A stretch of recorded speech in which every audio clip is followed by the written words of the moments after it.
Bien, pues comenzamos el congreso con la conferencia de Miquel García Benito, que nos va a hablar de la historia e iconografía de los burgos de Pamplona. Miquel es graduado de Geografía e Historia, Sí. y seguro que la conferencia va a ser interesante. Todo tuyo. Vale, muchas gracias. Pues bueno, antes de todo yo me llamo Miquel y soy graduado en Geografía e Historia por la Universidad de La Rioja. Sobre todo me especialicé en tema de historia contemporánea y demás, pero actualmente también trabajo como guía local haciendo visitas guiadas de Pamplona, sobre todo el tema de los burgos y la historia medieval, y creo que es un tema muy interesante, sobre todo porque el año pasado se dio el 600 aniversario del privilegio de la Unión, en 1423, donde los tres burgos de Pamplona pasaron a ser finalmente uno solo. En la primera portada podemos ver los escudos de los tres burgos de Pamplona, ¿vale? Que son la representación iconográfica de cada uno de ellos junto al escudo de Pamplona. Es decir, que estos no son los escudos originales, son una reinterpretación de un artista local que se encargaron por el 600 aniversario y están colgados en la iglesia de San Nicolás en Pamplona.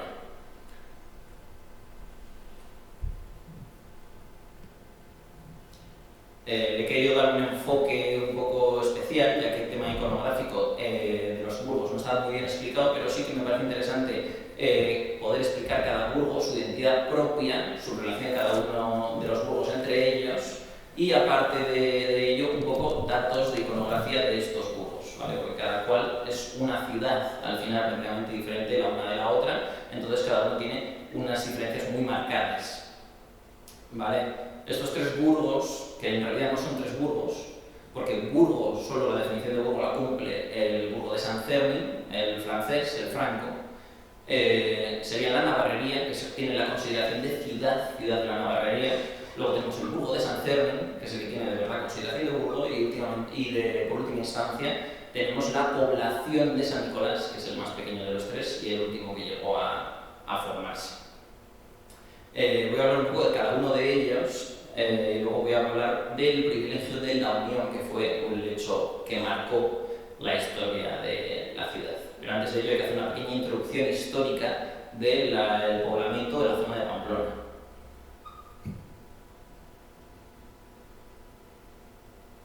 El tema de la iconografía, la verdad que buscando sobre los burgos no ha habido mucho estudio en concreto, no ha habido mucha indagación, pero sí lo que podemos ver que hay simbolismos que se han mantenido a lo largo del tiempo. Lo importante es primero entender el contexto de formación de la ciudad. La ciudad de Pamplona, ¿vale?, tiene habitantes al menos desde el siglo IX a.C., ¿vale? Esto se descubre en unas indagaciones, en unas excavaciones que se hacen en la Catedral de Pamplona hace unos años, y se descubren los restos de una casa bajo los cimientos de la catedral. Y en esta casa se descubren los restos de un bebé. Este bebé se le llamó Aitor, porque así somos.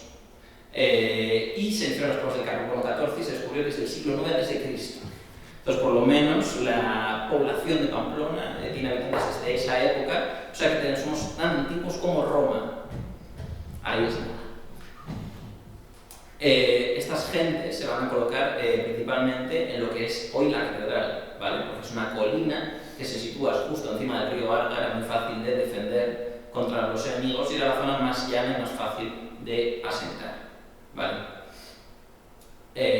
Los vascones van a ser los primeros habitantes indígenas originarios de estas zonas, no solo de Pamplona, sino del resto de Navarra y también del País Vasco, y van a tener una iconografía propia, ¿vale? Que por ejemplo la vemos aquí representada en esa estela que se ve en la foto, es del siglo II, ¿vale? Es de época romana, pero la iconografía que aparece en la parte superior, indagando un poco en ello, es la estrella, normalmente de 6 u 8 puntas, y la media luna, que también vamos a ver representada en el escudo de Saint-Cernin, pero que indagando sobre ella también tiene un origen vascón. Los vascones utilizaban esta iconografía, una iconografía que fue utilizada por ellos, pero que también es utilizada por un montón de culturas diferentes a lo largo de la historia. También se indaga que fueron los cartagineses los que pudieron introducirla en la península. También se ha encontrado esta misma iconografía de la estrella y la media luna en monedas íberas de la época antes del poblamiento romano de la zona.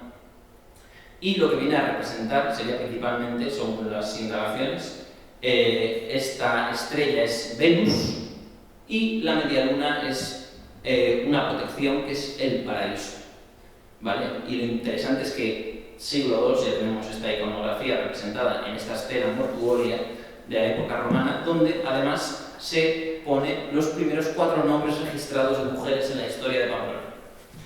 Las primeras 4 mujeres que tenemos constancia que vivieron en Pamplona son de época romana y están en esta estela, ¿vale?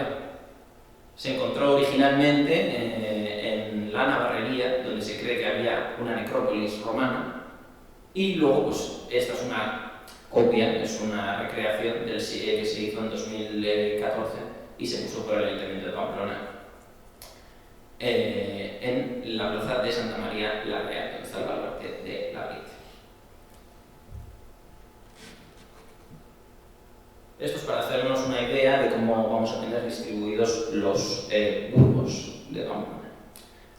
Por un lado tenemos el más antiguo, que es la ciudad de la Navarrería, que la tenemos a la derecha, que sería el poblamiento, como he dicho, más antiguo. Estarían los vascones, luego llegarían los romanos, que también habitarían más o menos en la misma zona. Sabemos que llegarían hasta lo que sería actualmente la plaza del Castillo, ya que ahí se encontraron ruinas de termas romanas, ¿vale?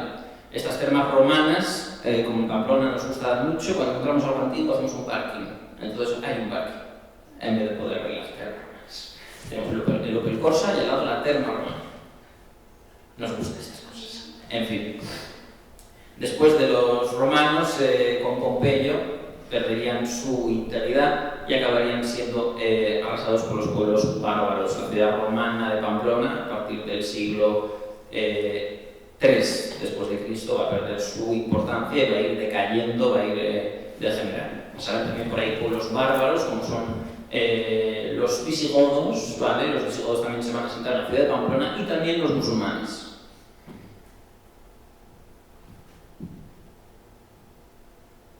Esta sería lo que sería la extensión de la ciudad romana de Pamplona, ¿vale? Que, como vemos, tiene totalmente casi la misma longitud que lo que es la ciudad de la Navarrería, posterior ciudad medieval, con sus 2 cruces, sus 2 calles principales, el Ecumeno Máximo y el Cardo Máximo, que son las vías principales de la ciudad, que se van a mantener, ¿vale?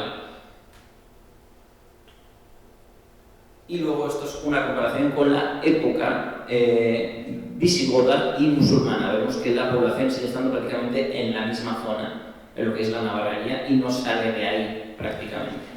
¿Vale? A hacer mención a que los musulmanes se entiende que estuvieron, en principio se habla que era un asentamiento militar, ya que hacían rafias muy rápidas y se sentaban en Pamplona para tomarla como punto de recogida de recursos o de descanso para lanzar campañas más al norte. Posteriormente se descubrieron unos enterramientos en la plaza del Castillo, justo por encima de lo que son los asentamientos romanos, donde se encontraron más de 190 enterramientos, ¿vale? Estos enterramientos eran tanto de soldados como de mujeres y niños, y como había más o menos la misma cantidad, se supone que era un asentamiento civil, sino que se asentaron aquí, vivieron aquí, bueno, aquí en Estella no, en Pamplona, y se asentaron allí.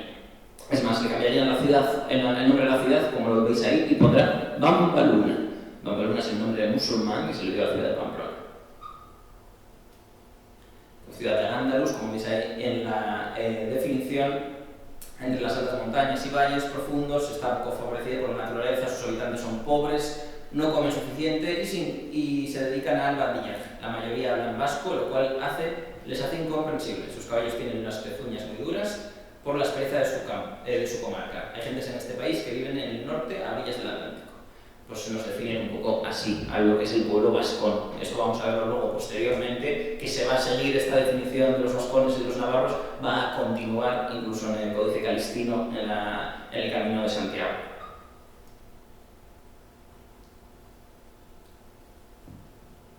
Esta es otra representación que tenemos de Martinena, de los burgos de Pamplona. A la derecha vemos la Navarrería, un poco mejor representada, ¿vale? Luego tenemos el burgo de San Cermen y luego tenemos la población de San Nicolás, que es la más pequeña de todas. Tenemos una zona en medio que es importante entender, que es toda la zona en la que estaría actualmente el Ayuntamiento, la Costa de Santo Domingo, la Plaza del Castillo, que era tierra de nadie, ¿vale? Era una zona que estaba entre burgos y por lo tanto no se podía construir allí, ya que era una zona de conflicto. Cuando tenían algún problema, las gentes de Pamplona lo solucionaban allí, se quedaban allí, básicamente, en tierra de nadie. Las guerras y conflictos lo cosechaban allí. Los musulmanes y visigodos y demás utilizaron esa zona como zona de enterramientos. ¿Por qué los musulmanes lo utilizaron? Porque buscaban una tierra virgen donde poder hacer los enterramientos. Entonces la zona de la Plaza del Castillo era la única zona donde pudieran encontrar estas características. En época de los burgos lo que va a pasar aquí es el comercio. El comercio local, el comercio de los burgos va a pasar en esta zona, ¿vale? En toda esta zona intermedia se van a montar los mercados. Primero solo de la Navarrería, en la zona de la Plaza del Castillo, y luego cuando vayan apareciendo el resto de burgos, pues van a ir compartiendo el espacio, con sus más y sus menos, ¿vale? Lo que marca los burgos es el conflicto constante entre cada uno de ellos.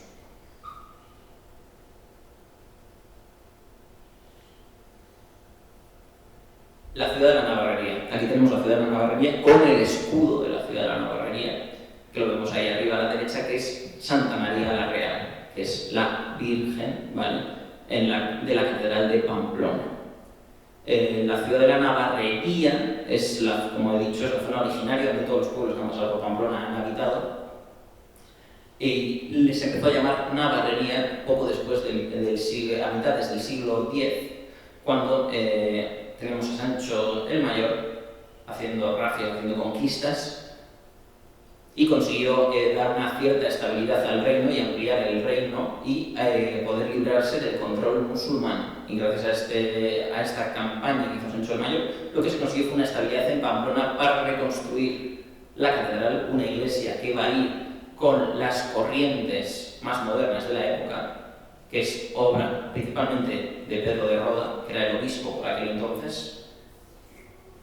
Y gracias a esta catedral se va a ir empezando a juntar las gentes navarras alrededor de ella y van a empezar a llamarla Navarrería, que es literalmente ciudad de los navarros, ¿vale? Todos estos navarros son principalmente labradores, campesinos, gente, digamos, humilde, ¿vale? Que van a estar todos bajo la jurisdicción del obispo, porque la ciudad de Navarrería tiene una característica muy propia, y es que no está bajo el control de ningún rey, sino que está bajo el control directo del obispo de Pamplona. Es una ciudad casi episcopal, en la que la catedral es la que manda, el obispo vive en la catedral, tiene los derechos también de la tierra. Pues entonces las gentes que vivían allí solo tenían que responder a nivel judicial, por ejemplo, solo ante el obispo. Solo podían ser juzgadas en la Navarrería. Ante el rey no tenían más obligaciones que las de ser llamados a batallas o cabalgadas. Ahí sí que tenían que ir, pero no tenían que pagar nada al rey, sino que todo iba destinado a la iglesia y al obispo de Pamplona. Su peculiaridad también es que no tiene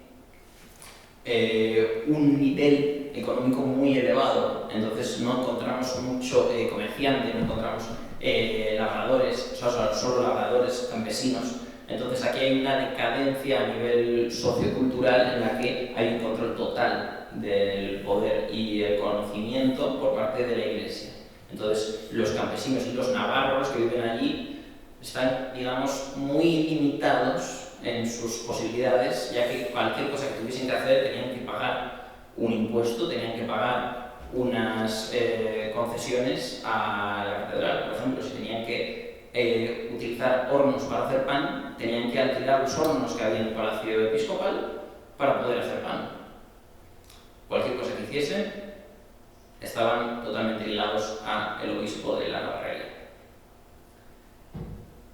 Santa María la Real, su culto empieza en concreto en el siglo X, ¿ya?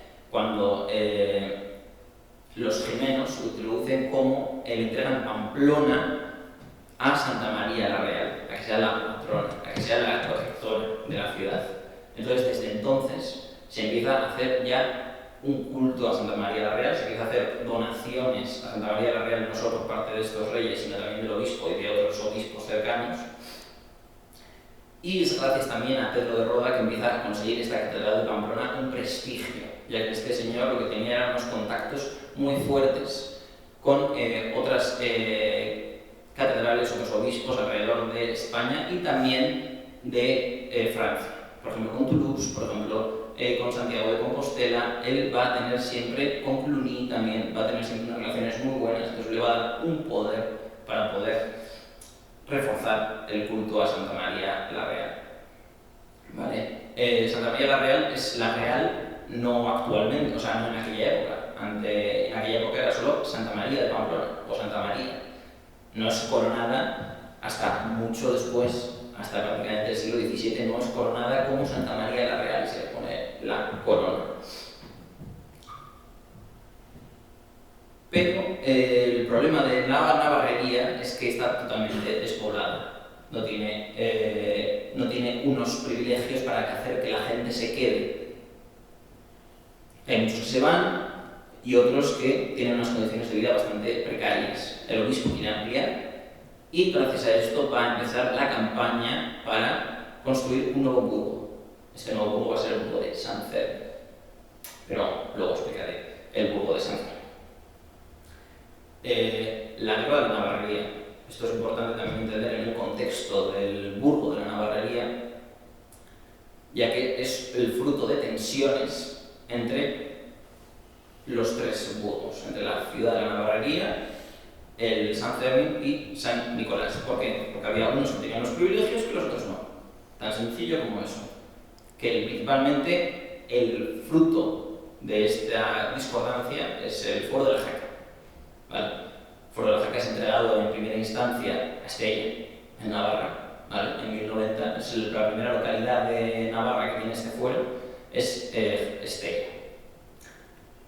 Luego, posteriormente, será entregada al burgo de San Fermín en 1119 por Alfonso el Batallador. Y será posteriormente San Nicolás y última instancia la navarrería en los que reciban este privilegio. Este Foro de la Jaca les daba unos privilegios, sobre todo a San Fermín, sobre el resto de los burgos, pues que no veían bien. Y esto acabaría desembocando en un conflicto que luego introduciré más, pero básicamente arrasó la navarrería y la navarrería quedaría despoblada más de 70 años, totalmente arrasada. Y es más, la catedral de Pamplona fue lo único que quedó en pie, se arrasó, se abrieron todas las tumbas de los reyes allí enterrados, se asaltaron, se saquearon y se utilizó como establo, básicamente. Así que la pobre ciudad de catedral tuvo un destino bastante aciago. ¿Vale? No será hasta 70 años después que se va a empezar a repoblar la catedral, la zona de la catedral y toda la zona de la navarrería. Hay que entender también que Santa María la Real va a ser una catedral muy avanzada a su tiempo y va a ser una catedral que va a estar en boca de todos, porque originalmente es románica. Es una catedral románica. Bueno, mencionar también que dentro de la navarrería teníamos un burgo más, ¿vale? Que es el burgo de San Miguel. Es un burgo olvidado.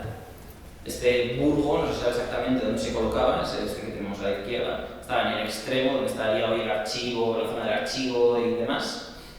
¿Vale? Es un burgo que está en torno a un hospital. Es un burgo chiquitito, duró poco y después de la guerra de la navarrería se arrasó y no se volvió a reconstruir. Y también hay que mencionar que teníamos una judería, ¿vale? Teníamos una judería en la zona derecha, que es la zona de la plaza de Santa María la Real actualmente, en la que tenían su propio cementerio, un cementerio que estaba fuera de los muros de la navarrería, ya que como eran judíos, pues bueno, les obligaban a hacerlo de esta manera. Entonces esto es un síntoma también de que hay un conglomerado en la navarrería de pueblos que han pasado por allí, cada uno con sus tradiciones, con sus culturas, con su propia iconografía, pero que al final quedaron todos solapados bajo esta imagen de Santa María la Real como protectora a la que se encomendaban todos en tiempos de necesidad. con ese escudo, con ese color verde de fondo, que es el color que va a tener luego la bandera también de Pamplona, ¿vale? Que simboliza la fortaleza, la esperanza, y también con esas cadenas que están representadas por el escudo de Navarra, que van a ser el membrete, digamos, el contorno de todos los burgos, ¿vale? Todos al final forman parte de Pamplona, entonces van a tener todos esta iconografía común. La judería también, después de la guerra de la Navarrería, queda arrasada totalmente y no se vuelve a poblar. Los judíos van a volver a Pamplona, sí, pero no van a tener un barrio ya propio para ellos. Los judíos, recordad que fueron expulsados de Navarra en 1498 por los reyes de aquel entonces, que eran Catalina de Foix,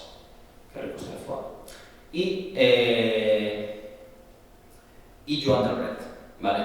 Se fueron obligados por los reyes católicos a expulsarlos, ellos no querían, así que la mayoría de estos judíos lo que van a hacer es decir que se han convertido al cristianismo para poder quedarse en tierras navarras, que era donde vivían bastante bien. No tuvieron esa persecución que tuvieron en otras partes del reino. Hay que decir que Navarra y sus reyes eran reyes bastante modernos. ¿Por qué? Porque la mayoría de reyes navarros, a partir de la dinastía Jimena, que es la dinastía de Sancho el Mayor, Sancho el Sabio, Sancho el Fuerte, llegarán dinastías francesas y muchas veces el rey de Francia va a ser también el rey de Navarra. Entonces van a traer unas corrientes innovadoras de la corona francesa que van a aplicar también en las tierras navarras. Y estas ideas afrancesadas, digamos por así decirlo, no eran muy bien vistas por el resto de reinos peninsulares. Y también esto le va a traer muchos conflictos.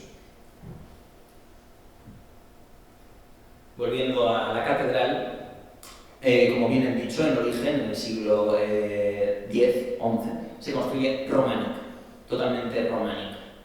Hoy en día, ¿qué nos queda de la catedral originalmente románica?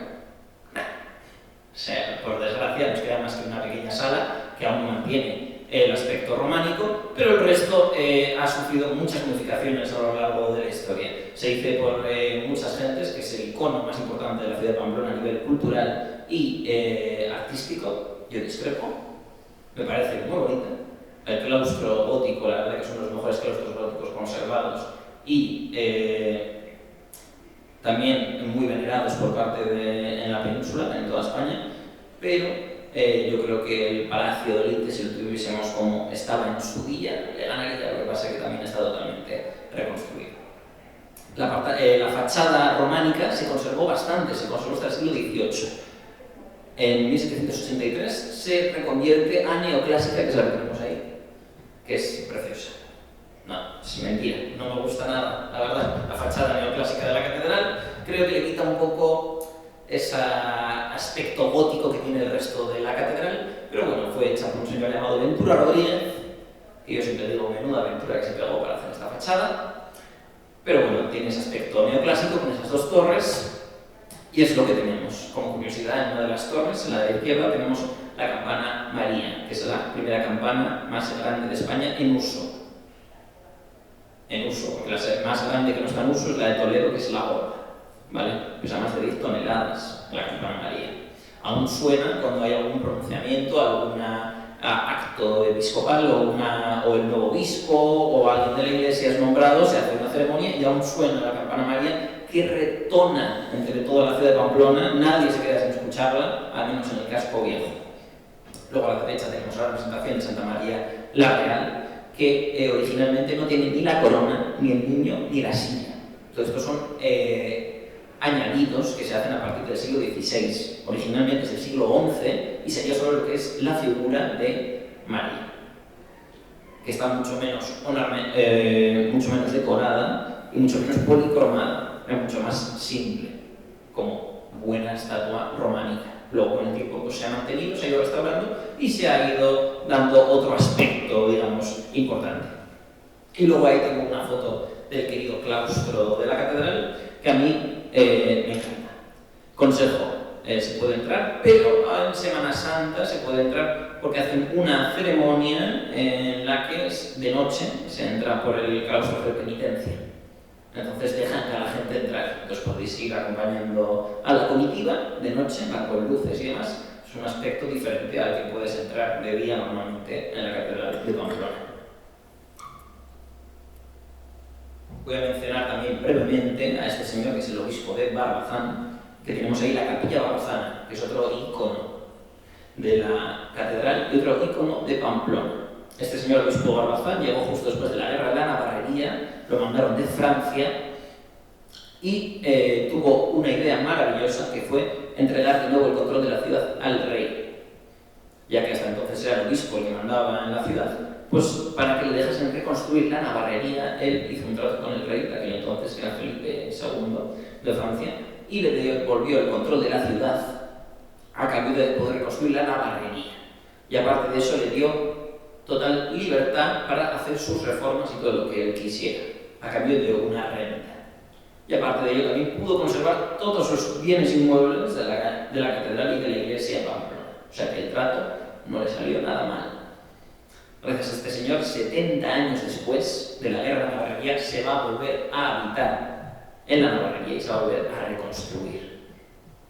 Lo que hace principalmente los navarros cuando llegan es decir, vale, reconstruimos, pero le pedimos al obispo, por favor, que no nos pidan pagar una renta sobre nuestras casas hasta que las reconstruyamos. Porque bueno, si no tengo dónde vivir, la estoy construyendo, no me hagas pagar, ¿no? Es como tener la hipoteca cuando aún está en la casa sin hacer. Pues aquí los navarros intentaron hacer eso y el rey totalmente aprobó todas las exigencias de los navarros, ya que quería volver a tener una buena relación entre obispo y rey. Este señor obispo Barbazán fue muy innovador y ahí tenemos su tumba en esta capilla, que es la capilla barbazana, que es un anexo al conjunto de la catedral, que está en la ronda Barbazana, todo con su nombre. Originalmente esta torre era una torre defensiva, ¿vale? Que se utilizaba como almenara, si veis ahí en la derecha, en la parte de arriba se ven unos arcos, donde se hacía de torre de vigía sobre el puente de la Magdalena, que es un puente medieval que cruza el río Arga y donde solían pasar los peregrinos. Pero como este señor fue tan importante, esta torre acabó siendo para él. Y ahí descansa. Tenemos también en el techo, tenemos otra vez la estrella de 8 puntas colocada por toda la bóveda gótica de la capilla barbazana. Es un símbolo, esta estrella que vamos a ver en muchos monumentos cristianos de la ciudad de Pamplona.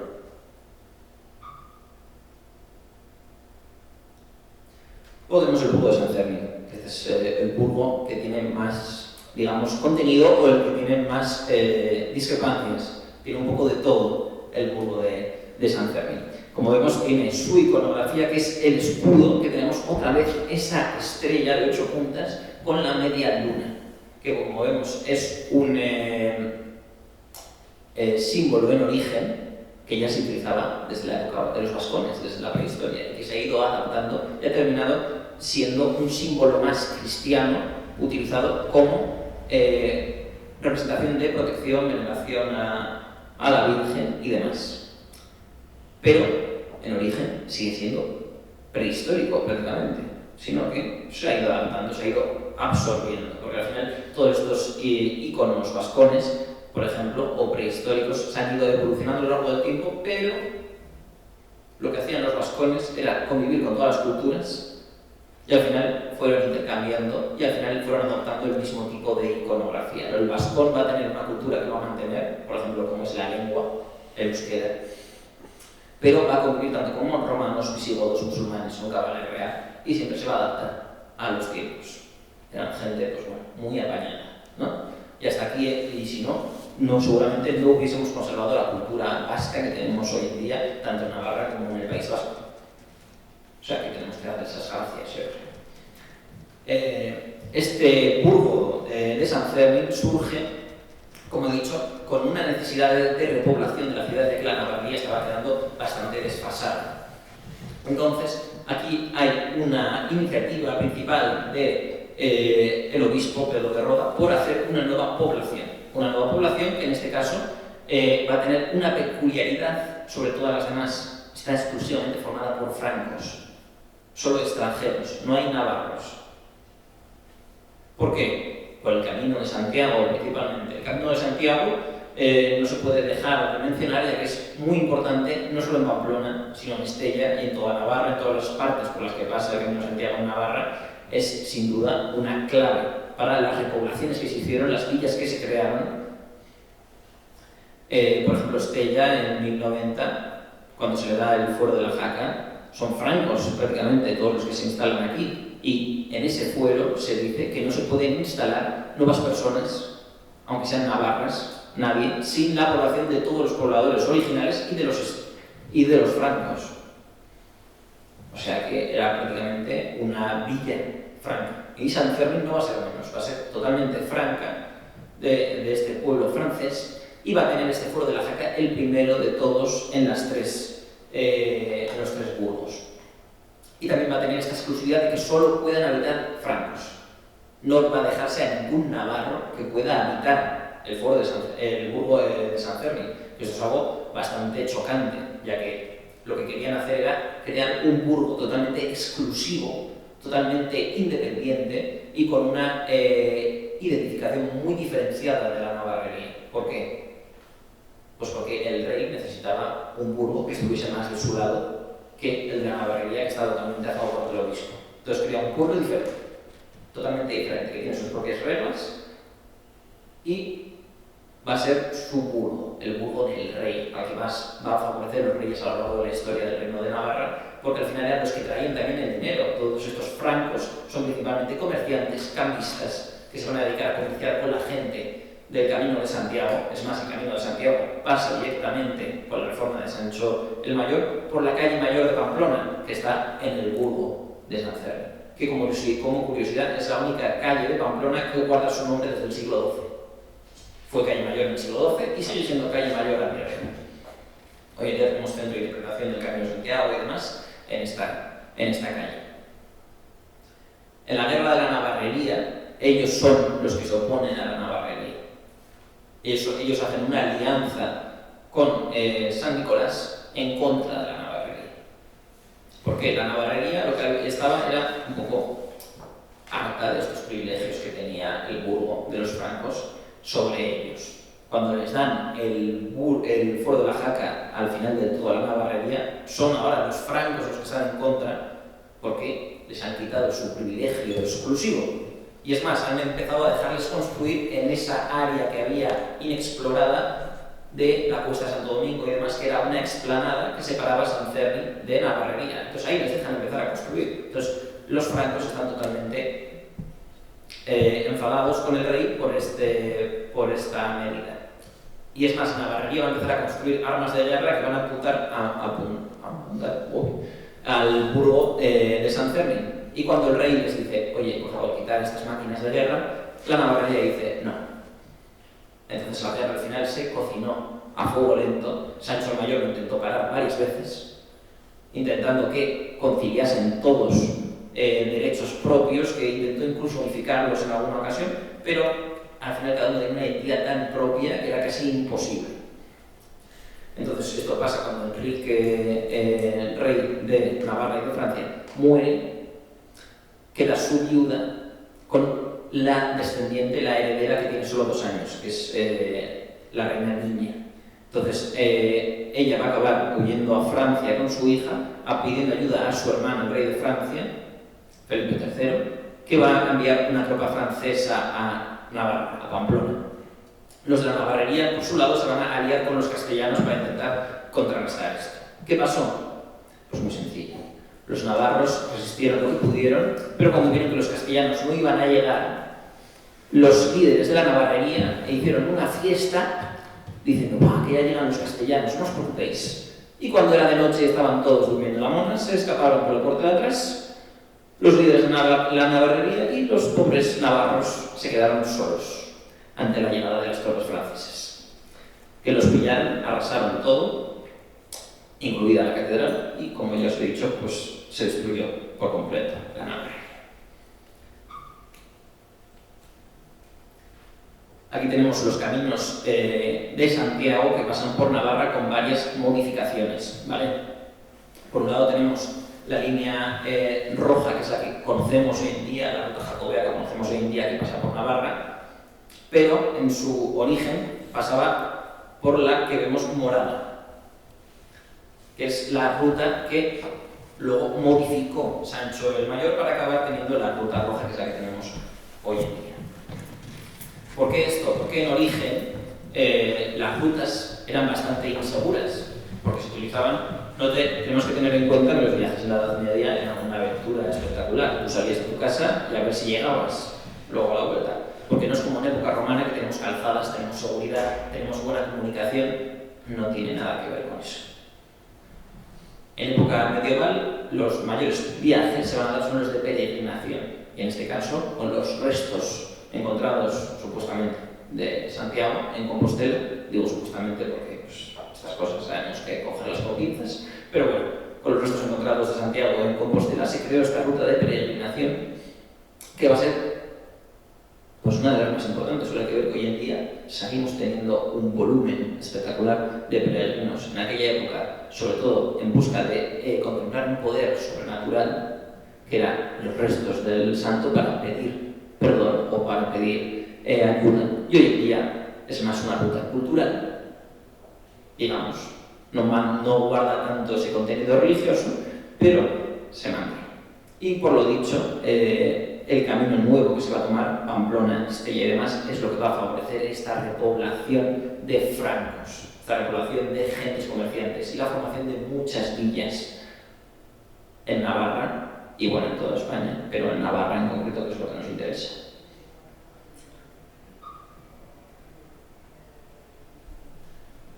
La iglesia de San Fermín va a ser San Saturnino. San Saturnino es el santo, el patrón de Pamplona, copatrón. Nadie se acuerda de San Saturnino porque tenemos algo que se llama San Fermín, que nos opaca totalmente.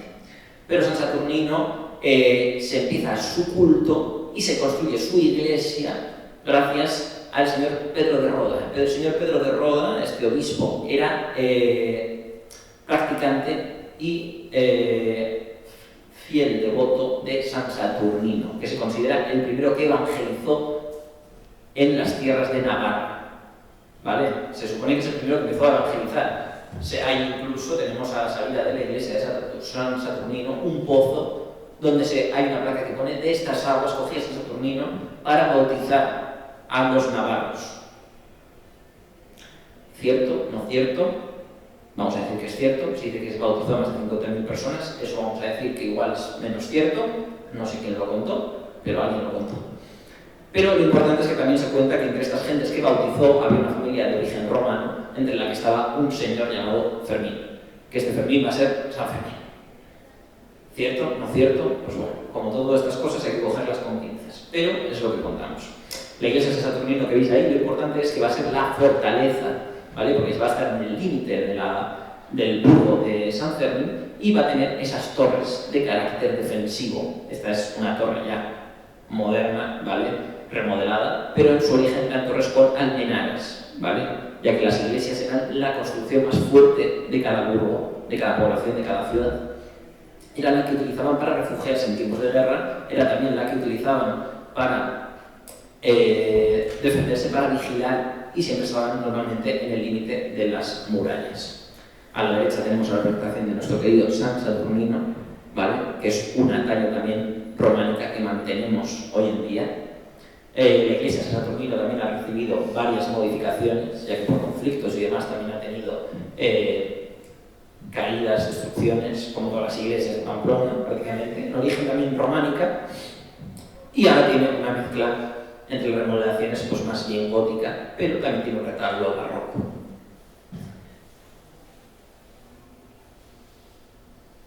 En cuanto a la simbología de San Fermín, es importante porque tenemos, por ejemplo, aquí el sello que se guarda, un sello documental que se utilizaba en el burgo de San Fermín para todos los documentos oficiales. Vemos de nuevo esa estrella de 8 puntas, vemos de nuevo esa media luna que está desde la estela, recordamos, romana del siglo II, aquí sigue. Y luego tiene un conjunto formado por un círculo con 4 almenares, representando las murallas del burgo.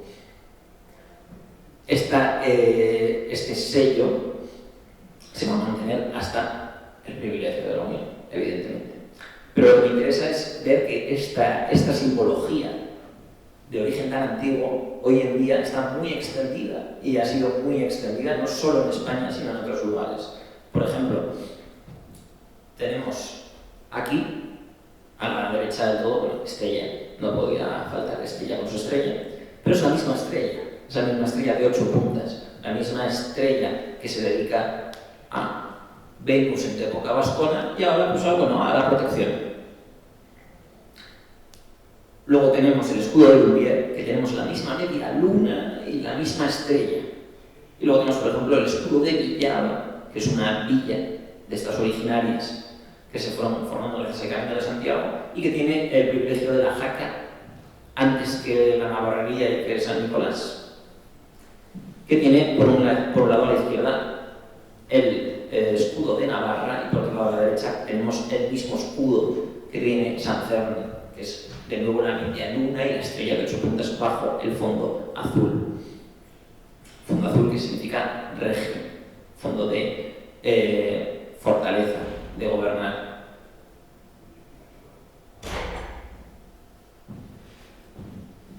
Mencionar que en la guerra de la navarrería tenemos aquí, para hacer un resumen rápido, porque los mapas siempre yo creo que nos ayudan a entender mejor, la navarrería con la entrada de los franceses en septiembre de 1276 y la destrucción de la navarrería. La navarrería del pueblo de San Miguel, apoyados por Castilla, y por otro lado San Fermín y San Nicolás, apoyados por el rey de Francia, Felipe el Atrevido.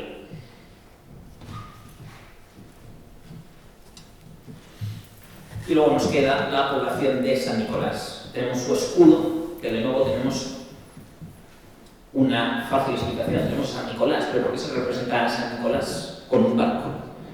Porque San Nicolás, una de las historias que se cuenta es que estaba en una tormenta en el barco y él la paró. Pues bueno, gracias a ello fue considerado el patrón también de los viajeros y los marineros, entonces se le representa con este barco que tenemos aquí. La verdad que San Nicolás está un poco olvidado dentro de la historia de Pamplona, a mi parecer, ya que tenemos Santa María la Real con su catedral, que es patrona, luego tenemos a San Saturnino, que es patrón de Pamplona, con su formación, o sea, con su acción evangelizadora, y luego tenemos a San Nicolás, pues que lo tenemos ahí. Y el pobrecillo, pues el pobre, pues no tiene tanto peso, digamos, dentro de la historia de Pamplona, y además es el centro neurálgico de la última población y la más pequeña de todas, entonces está un poco olvidado, pero bueno, a mí siempre me gusta darle un poco de un capote, porque la iglesia de San Nicolás para mí es una de las más bonitas de las tres, me gusta más que San Saturnino. Si alguien de Pamplona me escuchase igual, me daría un capote, pero bueno, lo importante de la población de San Nicolás es que es una mezcla. Navarrería, navarros, San Saturnino, San Fermín, franceses, San Nicolás, navarros y franceses. Tenemos una mezcla aquí un poco extraña. ¿Por qué tenemos esta mezcla extraña? Porque todas las gentes que llegan gracias a este influjo del Camino de Santiago no entran ya en San Fermín. Entonces se empieza a crear un burgo nuevo para seguir repoblando. Pero estos terrenos eran parte del cabildo de la catedral. Entonces él va a dejar que los francos asienten, pero también quiere que se asienten navarros. Pero estos navarros no van a ser cualquier navarro, sino que tienen que ser navarros aprobados por los francos.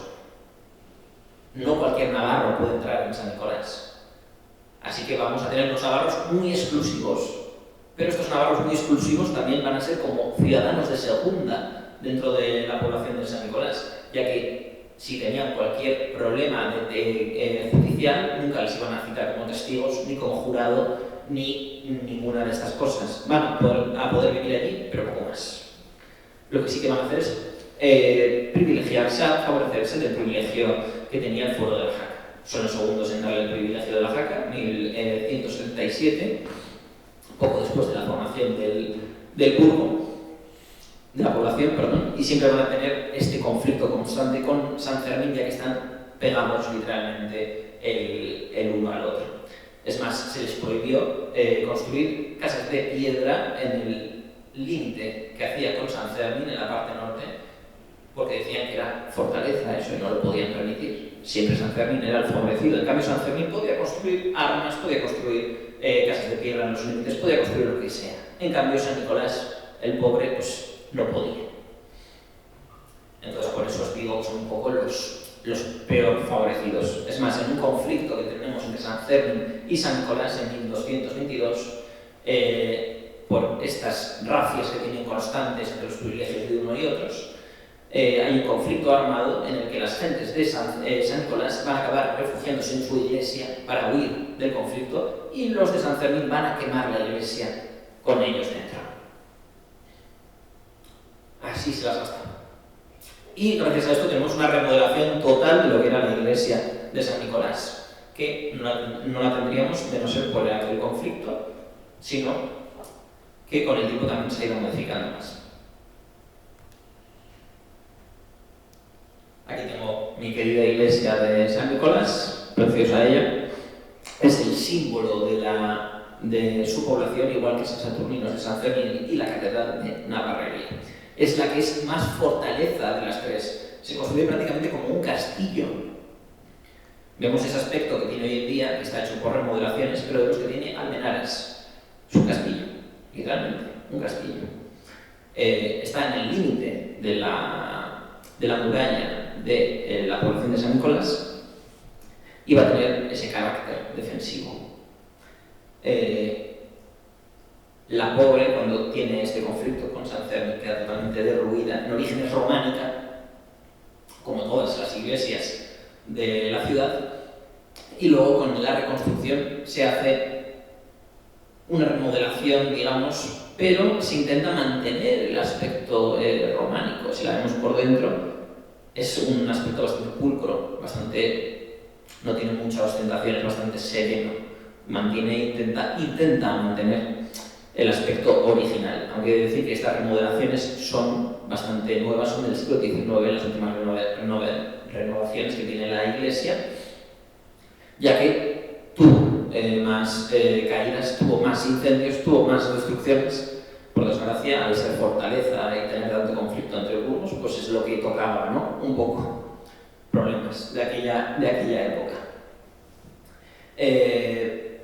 Decir que la iglesia de San Nicolás, para mí, está bastante bien conservada dentro de lo que se puede esperar con todas las destrucciones que ha tenido y que hoy en día, como he dicho, para mí es una de mis favoritas. Decir que después de la guerra de la Navarrería, San Nicolás y San Fermín, como se unieron en este conflicto, en 1287 van a formar un solo burgo, van a formar una sola ciudad, pero van a seguir teniendo sus propios jurados y sus propios gobernantes, cada una de ellas, aunque tenían un punto común, lo que va a hacer que aunque sigan unidas, van a seguir teniendo un montón de discrepancias, ya que tampoco estaban unidas físicamente, sino que cada una seguía teniendo sus propias murallas.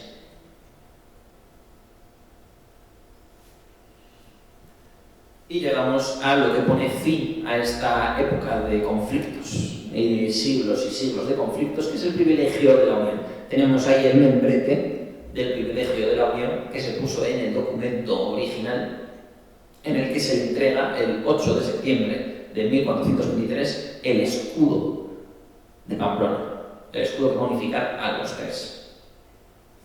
¿Qué va a pasar con esto? Que va a haber una pérdida de identidad de los burgos, van a pasar de ser cada uno una ciudad, un burgo, una población totalmente diferente la una de las otras, a terminar siendo todos lo mismo. Esto es gracias a la visita que hace en 1422 Carlos III el Noble, que es de la dinastía de Breus, dinastía francesa, en la que, viendo los conflictos que hay dentro de la ciudad, ve que la única solución es unificar a todos sobre el mismo escudo, sobre la misma bandera, para poder poner fin a todo esto. Es un documento renovador, ya que va a intentar también traer esa corriente francesa de renovadora. Carlos III, la verdad, era un rey muy cultivado y que también no tuvo conflictos prácticamente en todo su reinado, ya que también fue un gran diplomático. Bueno, gran diplomático, lo que hizo principalmente este señor tenía 6 hijas, entonces las fue casando con todos los reyes vecinos para así no tener problemas con los vecinos. Diplomático, bueno, estrategias de la época, hay que utilizarlas, ¿no? Y, pues bueno, lo que va a hacer con este documento principalmente es poner un solo gobierno entre las 3 ciudades, que va a ser el ayuntamiento que tenemos hoy en día. En su día era la Casa de la Jurería, pero está en el mismo lugar que lo puso Carlos III, en el medio de las 3, en esa zona de nadie, donde no había nada, puso justo en medio la Casa de la Judería y un poquito más abajo el mercado.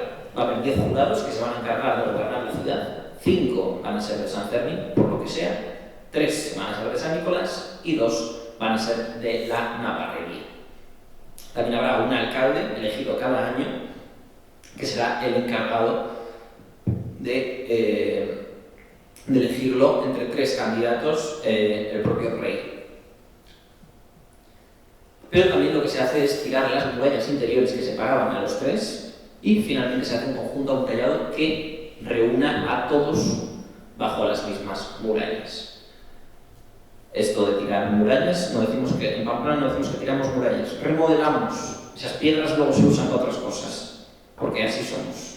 Por ejemplo, el famoso castillo de la Plaza del Castillo, construido por Utín, el rey Utín, fue hecho con restos de la guerra de la Navarrería. Estaban ahí tirados las piedras y dijimos, bueno, esto hacemos un castillo, ya que estamos, y luego cuando se vuelve a tirar ese castillo, pues con restos de murallas y de otros demoliciones que había habido en Pamplona, Fernando el Católico, cuando fue la conquista, hizo un nuevo castillo. O sea que aquí se recicla todo. Mencionar a mi querido Carlos III el Noble, que lo tenemos aquí, en el sepulcro de la catedral.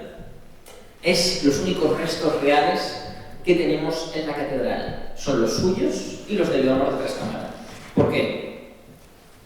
Porque el resto fueron saqueados en la guerra de la Navarrería y el de su padre y el de Felipe II, cuando en 1390 la bóveda de la catedral se cae por un incendio, se pierden.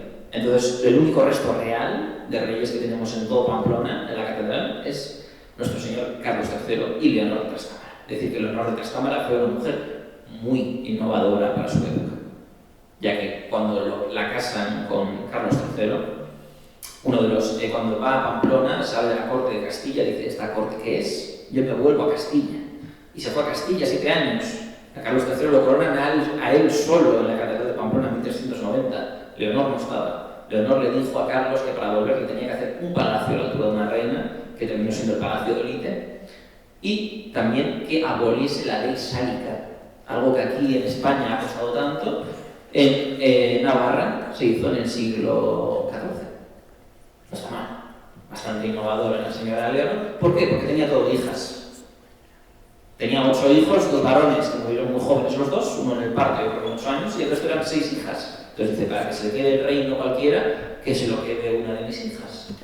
Entonces la señora Leonor de Trastámara, yo siempre también le echo un capote, porque me parece una mujer muy innovadora para su época. Y ahí tenemos el sepulcro de los dos, que está hecho en vida aún de Carlos III, entre 1413 y 1419, gótico, que es sin duda uno de los sepulcros góticos más bonitos que podemos encontrar y mejor conservados. Tenemos a los 2 reyes, a los pies de Carlos III tenemos el león, que algunos dicen que es el león que él tenía físicamente en el Palacio de Olite, porque tenía un zoológico y entre ellos tenía un león que le regaló el rey de Aragón al casarlo con una de sus hijas. Pues le dijo, tú me das una hija, yo te doy un león. Así funcionan las cosas. Y a los pies de Leonor de Trastámara tenemos 2 lebreles blancos, 2 galgos, que simbolizan la fidelidad y la pureza. Mejor poner eso a los pies de Leonor que de Carlos, porque el pobre Carlos luego tuvo otros 8 hijos por ahí, de los que no vamos a hablar, fuera del matrimonio, pero bueno. Y también la Orden del Lebrel Blanco es una orden de caballería que formó Carlos III en su época. Era una orden de caballería dedicada básicamente al estudio y demás. O sea, no tenía una intención militar, era más como un club social, digamos, que él tenía. Pero bueno, gracias al menos tenemos conservada este sepulcro, que también hay que decir que esta representación de Carlos III es la que se utilizó para hacer la estatua que tenemos en la avenida Carlos III del rey. Se copió literalmente esta representación física de Carlos III, ya que no tenemos tanta documentación para hacer una representación fidedigna. Y luego a la derecha tenemos el escudo de la familia Hebreus, reyes de Navarra, que es lo que vamos a ver, un cambio en el tipo de escudo. En los escudos originarios de las dinastías pirenaicas, digamos de la dinastía peninsular, no tenemos toda esta colección de flores de lis, por ejemplo. Todo esto viene a raíz de las dinastías francesas, que empiezan a ser duques de Champaña, empiezan a ser los hebreos, cada uno va introduciendo su escudo de armas junto con el escudo de Navarra, ya que, lo he dicho, muchas veces tenían reinos tanto en Francia como en Navarra, y a veces incluso el rey de Francia era el rey de Navarra. Luego tengo aquí lo que es el escudo final, el escudo de Pamplona, que esta es la definición que nos da el Ayuntamiento de Pamplona oficial del escudo, que fue entregado el 8 de septiembre de 1423. Tenemos el campo de azur, luego león pasante de plata y armado de gules y su remontada. Al centro por la corona real, y luego tenemos en el conjunto el escudo de Navarra, la representación del escudo de Navarra. En el lenguaje heráldico, la azur representa la realeza, la majestad, la hermosura, la serenidad. El león es el símbolo de la vigilancia, la autoridad, la magnanimidad, estas cosas.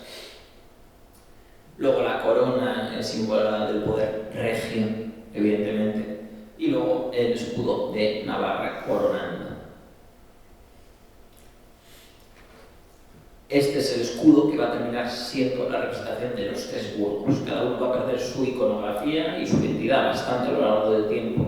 Hoy en día aún conservamos en algunas calles, se conservan algunos escudos de los burgos originarios, pero va a terminar siendo todo, con el privilegio de la Unión, opacado por una sola identidad.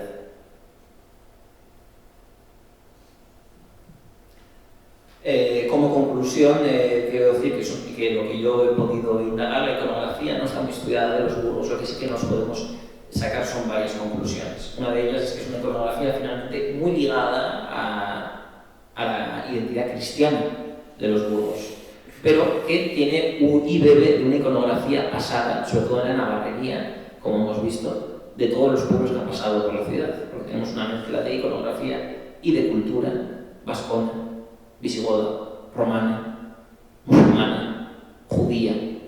Tenemos una mezcla de pueblos que han ido dejando sus cosas, pero por desgracia no conservamos prácticamente nada de ello. Y si lo conservamos, hacemos un parque.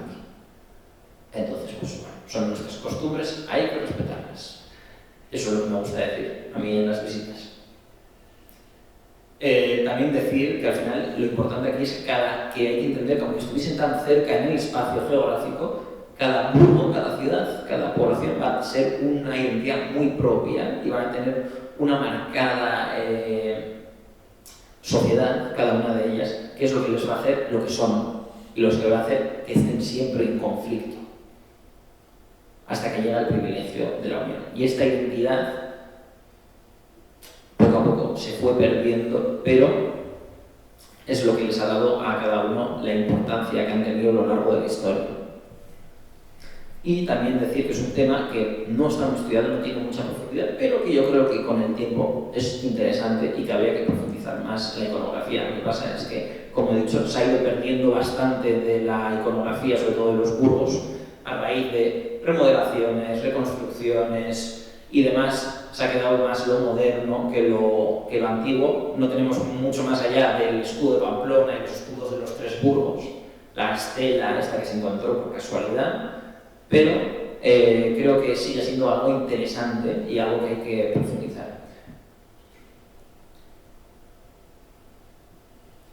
Bueno, yo con esto finalizo, solo decir que lo que me parece interesante sobre todo es poder representar a cada burgo, poder decir un poquito de por qué cada uno es diferente y por qué es diferente y lo que le identifica, y que al final ese escudo representa a un burgo, pero que detrás de ese escudo tenemos una sociedad diferente en cada uno de ellos. Yo creo que es un tema muy interesante y que no está muy estudiado en Pamplona, pero que mucha gente incluso de Pamplona desconoce que había tres burgos.